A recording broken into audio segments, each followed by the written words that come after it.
तो hello everyone, कैसे हैं आप लोग। आई होप आप सभी अच्छे होंगे और अच्छे से ट्रेड कर रहे होंगे। तो जैसा कि आप देख रहे हैं, आज हम बात करने वाले हैं फेड मीटिंग और एफओएमसी, ये सब होते क्या हैं और ये इसमें चीज़ें होती क्या हैं और मार्केट में इनका इम्पैक्ट क्या होता है, ठीक है। और फेड का रेट ऑफ इंटरेस्ट क्या है फ़िलहाल टाइम में, और फेड का रेट ऑफ इंटरेस्ट इंक्रीज़ कर जाता है तो क्या होता है और डिक्रीज़ कर जाता है तो क्या होता है, मार्केट में क्या असर पड़ता है। तो आज इसके बारे में हम सारी चीज़ें बात करेंगे, ठीक है। तो चलिए इस वीडियो को शुरू करते हैं। उससे पहले आप हमारे चैनल पर नए हैं तो इस चैनल को सब्सक्राइब करना मत भूलिएगा और शेयर भी करना मत भूलिएगा, ठीक है। तो ज़्यादा से ज़्यादा शेयर कर दीजिएगा। और आप सभी को भी ऑप्शन ट्रेडिंग सीखना है तो जाके इस वीडियो के डिस्क्रिप्शन में प्लेलिस्ट का लिंक मिल जाएगा, वहाँ से आप ऑप्शन ट्रेडिंग सीख सकते हैं, ठीक है। तो चलिए शुरू करते हैं अपना ये वीडियो। तो सबसे पहले बात करें तो ये फेड मीटिंग होता क्या है, तो सीधे सीधे एक वर्ड में बोले ना, ये fade meeting central banking of USA, मतलब सेंट्रल बैंक ऑफ यूएसए मतलब यूनाइटेड स्टेट का जो सेंट्रल बैंक है, वहाँ ये जो बैंक है ये क्या करती है, पूरे 1 ईयर में, एक साल में 1 ईयर में 8 टाइम्स, याद रखिएगा 8 टाइम्स क्या करती है, फेड मीटिंग रखती है, जिसको हम कहते हैं फेडरल मीटिंग, ठीक है। याद रखिएगा इस चीज़ को, फेड मीटिंग रखती है जिसको हम कहते हैं क्या, फेडरल मीटिंग, ठीक है। अब ये फेडरल मीटिंग क्या है, तो एक चीज़ सीधा सीधा समझ लीजिए, जैसे अपने इंडिया में आरबीआई है ना, जो मॉनेटरी पॉलिसी लाती रहती है हमेशा, या इस पर जो भी मतलब मॉनेटरी पॉलिसी के बारे में बात करती है हमेशा आरबीआई, ठीक है। वैसे ही क्या है, यूएस में फेड है, ये क्या करता है, मॉनेटरी पॉलिसी को, यूएस का मॉनेटरी पॉलिसी ये देखता है वहाँ पे, और ये नई नई पॉलिसियाँ वहाँ पे लाती रहती है। और फेड जो है, फेडरल मीटिंग, वो यूएस में होता है, ठीक है। कहाँ होता है, यूएस में। और फेड मीटिंग को ही एक चीज़ और बोलते हैं जिसको हम कहते हैं एफओएमसी, ठीक है, एफओएमसी, जिसका फुल फॉर्म होता है क्या, फेडरल ओपन मार्केट कमिटी, ठीक है, फेडरल ओपन मार्केट कमिटी, ये चीज़ होता है एफओएमसी, जिसको फेडरल मीटिंग भी कहते हैं, ठीक है, जो कमिटी बैठाती है अपने यूएस में, ठीक है। तो जिस तरीके से आप जानते होंगे, इंडिया में आरबीआई जो लोन देने का सिस्टम है, वो बैंकिंग लोन जो होता है 5 से 6% इंटरेस्ट रेट पे एक दिया जाता है इंडिया में, ठीक है। आप जानते होंगे बैंकिंग सेक्टर की जो लोन होती है 6%, मतलब मिनिमम 6% माना जाता है कि जो कस्टमर होता है या जो बिजनेसमैन होता है, जो भी होते हैं, ये क्या इंडिया में 6% पे लोन ले सकते हैं। अब ये इंडिया में 6% का जो मतलब लोन जो रखा गया है बैंकिंग सेक्टर में, मतलब लिया जा सकता है बैंकों से, अगर ये अप एंड डाउन होती है ना, तो इस पर क्या होगी, मतलब मार्केट पे हमारी इफेक्ट पड़ेगी, ठीक है। तो सेम वैसे ही वहाँ पे जो फेडरल है ना, फेड है, फेड मीटिंग जिसको हम कहते हैं फेड मीटिंग, वहाँ पे भी फेड मीटिंग में क्या होती है, जो फेड रेट ऑफ इंटरेस्ट है ना, इसको अप एंड डाउन करने की मीटिंग चलती है, ठीक है, अप एंड डाउन करने की मीटिंग चलती है। और ये साल भर में कितनी बार होता है, 8 टाइम्स होता है, इस चीज़ को याद रखिएगा, ठीक है। जो ये मीटिंग होता है फेडरल मीटिंग जिसको कहते हैं, ये साल भर में यूएस में 8 बार होता है। तो अब बात कर लेते हैं, जो फेड का जो इंटरेस्ट रेट होता है वो फिलहाल टाइम में है कितना, ठीक है। उससे पहले हम ये बात जान लेते हैं कि अगर फेड का जो इंटरेस्ट रेट होता है ना, वो अगर इंक्रीज़ करता है तो मतलब क्या होता है, और डिक्रीज़ करता है तो क्या होता है, ठीक है। तो आइए उसको बात कर लेते हैं। तो मान लीजिए जो फेड का इंटरेस्ट रेट जो है ना, वो क्या कर गया, इनक्रीज़ कर गया, ठीक है।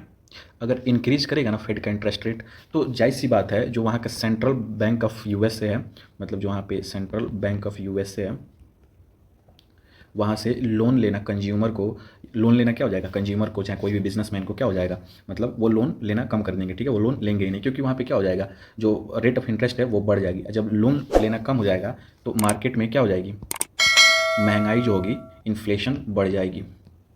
इन्फ्लेशन जब बढ़ जाएगी, जब इन्फ्लेशन बढ़ जाएगी तो जब ये लोन लेना लोग कम कर देंगे, चाहे कोई भी बिजनेसमैन चाहे कोई भी कंज्यूमर, तो इन्फ्लेशन जाहिर सी बातें बढ़ जाएगी, ठीक है। इसलिए क्योंकि फेड का इंटरेस्ट रेट बढ़ जाएगा। अब इसकी वजह से इन्फ्लेशन जब बढ़ेगी ना, तो जब ये लोन लेंगे नहीं तो ये इन्वेस्टमेंट करेंगे नहीं, ठीक है। मान लीजिए कोई भी बिजनेसमैन है, चाहे कोई भी कंज्यूमर है, चाहे कोई कंज्यूमर को ले लीजिए, तो वो इन्वेस्टमेंट कैसे करता है, या कुछ खरीद लेता है, गोल्ड खरीद लेता है, चाहे कुछ भी खरीदता है, मार्केट में जाता है कुछ भी खरीदता है, तो कहीं ना कहीं वो पैसा मार्केट में लग रहा है, मार्केट में जा रहा है, ठीक है।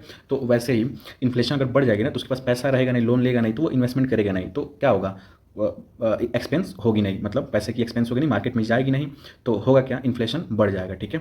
तो लोग इसको इन्फ्लेशन को कम करने के लिए क्या करेंगे, एक्सपेंस अपना कम कर देंगे, मतलब एक्सपेंस नहीं करेंगे, खरीदारी नहीं करेंगे। तो जाहिर सी बात है, आप खुद अपने ऊपर रख के सोचिए, अगर किसी चीज़ को आप खरीदारी नहीं कर रहे हैं, मतलब यहाँ पे डिमांड और सप्लाई का एक कंसेप्ट ला लीजिए, मतलब आप किसी चीज़ का डिमांड नहीं कर रहे हैं तो सप्लाई उसका कम हो जाएगा, सप्लाई कम होगा तो कहीं ना कहीं उसका क्या होगा, मतलब चीज़ों को सस्ते दाम में बेचना पड़ेगा उसको। तो क्या होगा, जब इन्फ्लेशन बढ़ी रहेगी आप क्या करेंगे, कोई भी चीज़ खरीदना बंद कर देंगे, तो वहाँ पे आपका क्या हो जाएगा, मतलब चीज़ें सस्ती होने लगेंगी, ठीक है। तो सस्ते होने के लिए लोग क्या करेंगे, एक्सपेंस मतलब रोक देंगे, और इस इन्फ्लेशन जो रेट होगा वो आपका नॉर्मल हो सकता है इस ये चीज़ें करने से, ठीक है। तो यूएस में ये चीज़ें होंगी, ठीक है।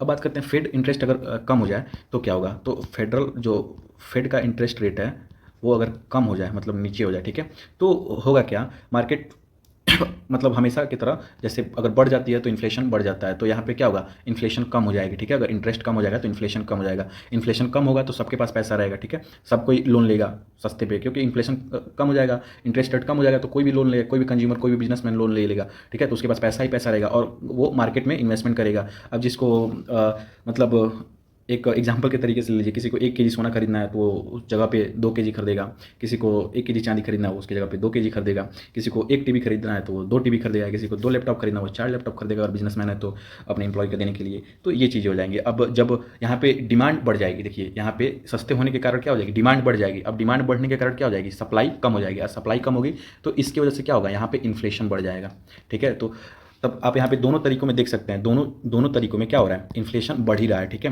अगर इंटरेस्ट रेट कम हो रहा है तब भी, इंटरेस्ट रेट ज़्यादा हो रहा है तब भी क्या हो रहा है, इन्फ्लेशन इंक्रीज हो रहा है, इन्फ्लेशन इंक्रीज हो रहा है, और इंटरेस्ट रेट कम हो रहा है तब भी इन्फ्लेशन इंक्रीज हो रहा है, ठीक है। तो इसका एक मतलब नॉर्मल रेट ऑफ इंटरेस्ट रखा गया है, जिसको आइए उसको भी हम जान लेते हैं कि इसका नॉर्मल रेट ऑफ इंटरेस्ट क्या है, जिससे मार्केट नॉर्मल मतलब रहे, मतलब टाइम के साथ साथ वो इंटरेस्ट रेट भी चेंज हो और नॉर्मल मार्केट चलती रहे, ठीक है। क्योंकि आप भी जानते हैं टाइम के साथ साथ इन्फ्लेशन भी बढ़ता है, ठीक है। तो एक नॉर्मल रेट ऑफ इंटरेस्ट तय करके रखा गया है। तो फिलहाल का जो फेड का नॉर्मल रेट ऑफ इंटरेस्ट है ना, फेड का नॉर्मल रेट ऑफ इंटरेस्ट है, नॉर्मल रेट ऑफ इंटरेस्ट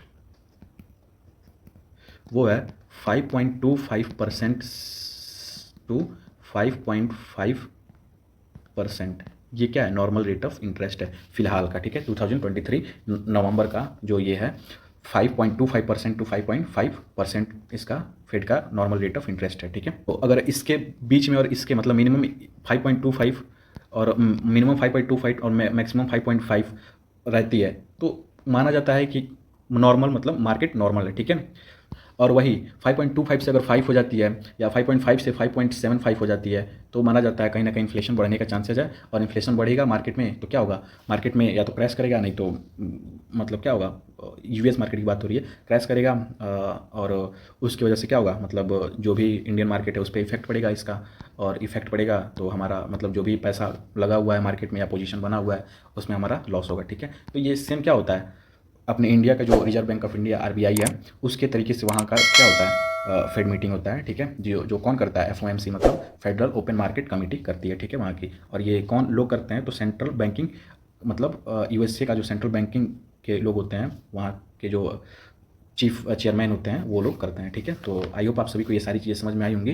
तो अगर जो चीज़ें नहीं समझ में आई होंगी तो आप जाके एक बार फेड का गूगल कर लीजिएगा, खुद से समझ लीजिएगा, ठीक है। वैसे तो मेरे ख्याल से आपको सब चीज़ें समझ में आ चुकी होंगी, यहाँ पे मैं सब कुछ अच्छे से समझा दिया हूँ। तो चलिए आज के लिए बस इतना ही, मिलते हैं नेक्स्ट वीडियो में, तब तक के लिए थैंक यू, बाय।